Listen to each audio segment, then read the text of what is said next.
வணக்கம் and welcome to cinema matrix. இந்த வீடியோவில் எதை பற்றி பார்க்க போகிறோம் அப்படின்னா, பிக் பாஸ் வீட்டுக்குள்ளே கேமரா நின்று 3 பேர் வந்து பார்த்திங்க அப்படின்னா ஒரு கோரிக்கை வைக்கிறாங்க, கம்ப்ளைண்ட்டும் பண்ணுறாங்க பிஆரை பற்றி. என்ன விஷயம் அப்படின்றத டீட்டெயிலாக இந்த வீடியோவில் பார்க்கலாம். அதுக்கு முன்னாடி நம்மளோட சேனலை நீங்கள் சப்ஸ்கிரைப் பண்ணாமல் சப்ஸ்கிரைப் பண்ணி சப்போர்ட் பண்ணுங்கள். இந்த வாரத்தோட தலை வந்து பார்த்திங்கன்னா பிரவீன்ராஜ். ஸோ அவர் வந்து பார்த்திங்க அப்படின்னா ஒரு முக்கியமான பிரச்சனையை பற்றி பேசாமல் 2 பேருக்கு சம்மந்தப்பட்ட ஒரு பிரச்சனையை பேசிகிட்டு இருக்காங்க அப்படின்ற மாதிரி இவங்க யார் வியானா, அதுக்கப்புறம் சுபிக்ஷா, அதுக்கப்புறம் திவாகர் என்ன கம்ப்ளைண்ட் வைக்கிறாருன்னு நம்ம கடைசியாக சொல்கிறேன்.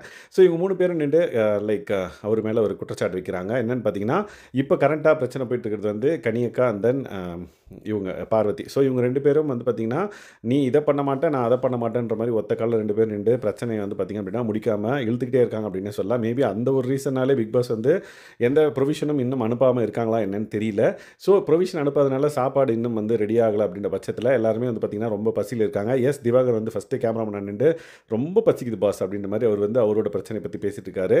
அண்ட் தென் இதில் ஜாயின் ஆகிறது யாருன்னு பார்த்திங்க அப்படின்னா சுபிக்ஷா அண்ட் தென் வியானா 2 பேருமே வந்து முன்னாடி நின்று இந்த மாதிரி பிரவீன்ராஜ் வந்து கேப்டனாக வந்து இப்போ ப்ரொவிஷன் வரதுக்கு ஏதாவது பண்ணணும் அப்படின்ற மாதிரி பண்ணுவார்னு பார்த்தா தேவையில்லாமல் அவங்க 2 பேருக்கும் பிரச்சனை இருக்குது. அதை பற்றி தான் மட்டும் கான்சன்ட்ரேட் பண்ணுற மாதிரி எங்களுக்கு தெரியுது. ஸோ பிக் பாஸ் கிட்டே அவர் வந்து இன்சிஸ்ட் பண்ணலாம் அப்படின்ற மாதிரி சொல்கிறாங்க. பட் அவர் ஆல்ரெடி வந்து பார்த்திங்கன்னா 5 கேமரா முன்னாடி நின்று கேட்டு பிக் பாஸ் இன்னும் அனுப்பல அப்படின்றது தான் உண்மை. பட் இவங்களுக்கு வந்து பார்த்திங்க அப்படின்னா எல்லாருக்கும் பசி வந்துருச்சு அப்படின்றது தான் இது வந்து காமிக்குது.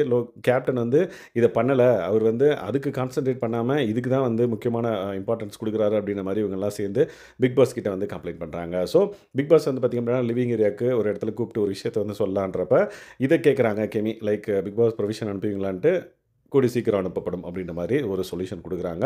ஸோ இந்த பர்டிகுலர் கம்ப்ளைண்ட்டுக்கு அப்புறம் தான் அது வந்து நடந்துச்சு அப்படின்றதுனால இவங்க சொன்ன பர்டிகுலர் விஷயத்தை பிக் பாஸ் கேட்டிருக்காரு அப்படின்றது தான் வந்து என்னோட புரிதல். ஸோ நீங்கள் இதை பற்றி என்ன நினைக்கிறீங்க அப்படின்றத கமெண்ட் பண்ணுங்கள். அண்ட் தென் இந்த மாதிரியான பிக் பாஸ் அப்டேட்ஸை நீங்கள் தெரிஞ்சுக்கணும் அப்படின்னா நம்மளோட சேனலை சப்ஸ்கிரைப் பண்ணாமல் சப்ஸ்கிரைப் பண்ணி சப்போர்ட் பண்ணுங்கள். தேங்க்ஸ் கைஸ், பாய்.